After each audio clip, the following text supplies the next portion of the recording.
Okay, I wanted to go through how we add players because I wanted to, we did this changing the color of the board and saving your moves, but what I really want to do is show how we can associate some of those different moves to different players. And I thought it would be a good exercise in showing a few of the different pieces that we'll use over and over again.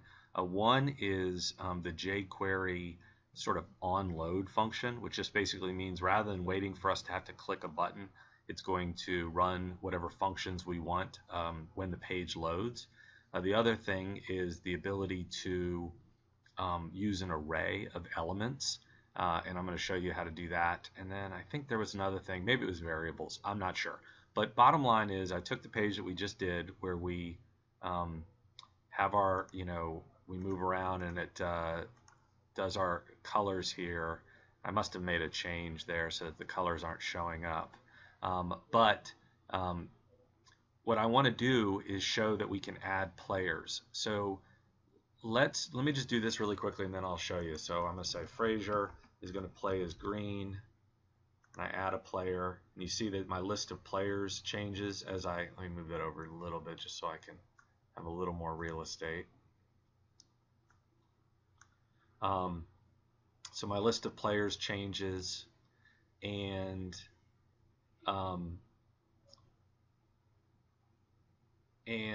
the other thing is that we're going to then, in probably the next lesson, go through and show how I can say, well, if Jimmy's playing, then it colors as red. If Frazier's playing, then it colors as green. Okay, but so that's the first step. So let's just take a look at that, and let's look at the code here. And actually, let me clean up a few things because we're not going to use some of the stuff that we've been talking about. So I'm just going to show you that I can take all of those functions that we've already worked on, right? And I can take those and move those down here to the bottom of the page, put them in the script tags. Again, not using my real estate as well as I probably should. Put them in the script tabs down here, and it doesn't matter that it's below the other stuff. So we did color the board, show square, generate the board, all that stuff. We're just not going to use it. And the other thing is that we're not going to use our game design form. So I'm just going to change that to style display hidden none so that we can have that real estate back. So let's just see how that looks. I save the page, go here. Okay. So we're going to leave our board, but we're not going to do anything. What we're going to do is add players. So what does that mean? What we're going to use is our array of elements. So I defined an array, var players, and then remember that we use bracket to define it as an array. And in this case, we're doing an array of elements. So we do a curly bracket, and then in here we have what are they? The attributes, I guess, of each of the elements. So each one of these, for each player, we're going to have a player name. Remember our Camelback, Jimmy, and a player color red. And if I wanted to add another one here, I could do that. So this is Jimmy 2 and blue. But what we really want to do, because we're going to be having interaction, we don't want to make changes directly to the code. We want to have that happen. Now, we saw that the player list already, watch this. This is something called, I don't know what this is actually called, but it's a onReady block of code. And basically it says that when the document is ready, run this function, and then this is what I have in here, just an alert message, and then generate player list, which is right below it. So watch here. So you get to start it, and then it's going to run my players. So let's go back in there. Get rid of our alert message. This is something that you can use when you want things to happen when the page loads. So we'll just, we'll be using that periodically. Want you to be able to see it. So just remember this block of code. This is important at the end because it's a parentheses here and then a parentheses here, and then this is the curly Q bracket. So just remember that. You'll be seeing my code, but just remember it.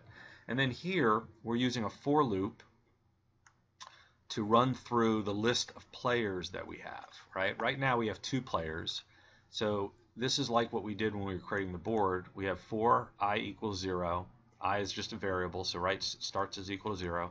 Then I say I want to run this for as long as I is less than the number of players that we have, right? And then every time it runs, I want it to tick up 1. So then I'm creating a variable called name. I do that on the fly, and I associate that with this element, player, whatever the number of the array is, and then player name, right? And then I do the same thing with color and player color.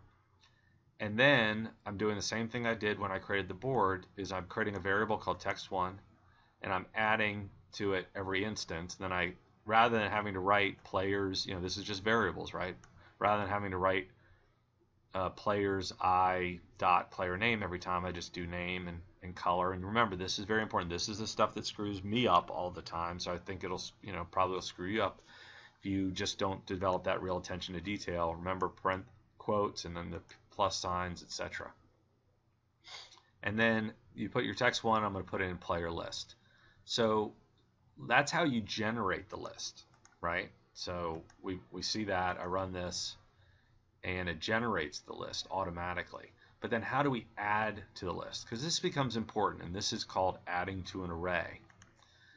And so I have down here, I have a couple of fields, right? Input ID, player name. That could be called anything. I just call it player name and player color so that I can refer to it. And then here I have an on-click add player. And then what happens is that when I click that button, I create a variable that checks what the value is of color and what the value is of name. Okay? So those are easy, right? Let's just do that as an alert.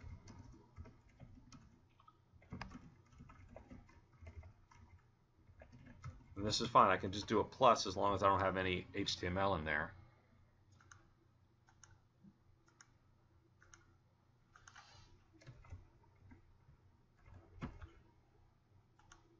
Right? And then it adds it because afterwards it runs the generate player list again. But what it did is it pushed these values into this array. So now this array starts off with 2 elements, and after I click add player, it has 3 elements. And what that means is that I can use it, I can sort it, I can run against it, I can store things in it. So this is like a little database, which we haven't really talked about in this program, but we have talked about that in level 4. This is where you store information. Now everything we store here is only available during the game, but this is where we're going to be having 2 things meet up, because we add players here, we add them to the array, and then what we're going to do is push them up to the database that's on the computer that everybody has access to, right? And maybe every move gets pushed up there. But this is a good way to see how that works, because an array is just a little database, okay? Or that's not a bad way to think about it. So how do I do that? I take my array name and I use a dot push, and then I have parentheses, and then here I just say this is the variable, right? This could be called anything. That could be called Apple. That's player name. Then this is whatever the name of the element is. This is putting it in this spot. So it does have to have a, you have to use the right name there, okay? I want to investigate a couple things. One is, can you start off with a blank one? I typically precede them, but I'm sure you can start off with a blank one. And then also, I can show you how to add new elements. But right now, we're just talking about adding new records, really, into the array. So player name, and we can call this differently. Let's just call that player name 2 and player name 2, okay? Just so that it's not exactly the same. Or we'll call this player color info and player name info. Okay. And we will take away the alert and run it. And now we go back, when we run it, it goes back to the ones that are previously there. In fact, let's get rid of the 2 and just put 1 in there. And we'll even test, depending on how much time we have here. Okay, we got a couple minutes. We'll even test and see if we can start off blank. I don't think we... All right, so there's only one color, or one player, so I'm going to say Frazier, and I'm going to play as purple. and then I'm going to say Dave, and I'm going to play as green, right? So these are adding these players, and then what we're going to do in the next lesson, and it's a pretty straightforward one now that we have the players here, is that when we generate the game board and then I click on it, you know, if I'm Jimmy, it'll click as red, and if I'm Fraser, it'll click as purple, and if I'm Dave, it'll click as green. Okay? But what I wanted to do, the things that we want to review is the ability to use our document ready function to run the player list using an array. And then this is, you know, these are very crucial, you know, functions or methods or things that you can do. And so the next one is then we add the player, and you see that after I add the player, it regenerates the list. Okay, so tackle that, add that to your page, and you can look at the code as well.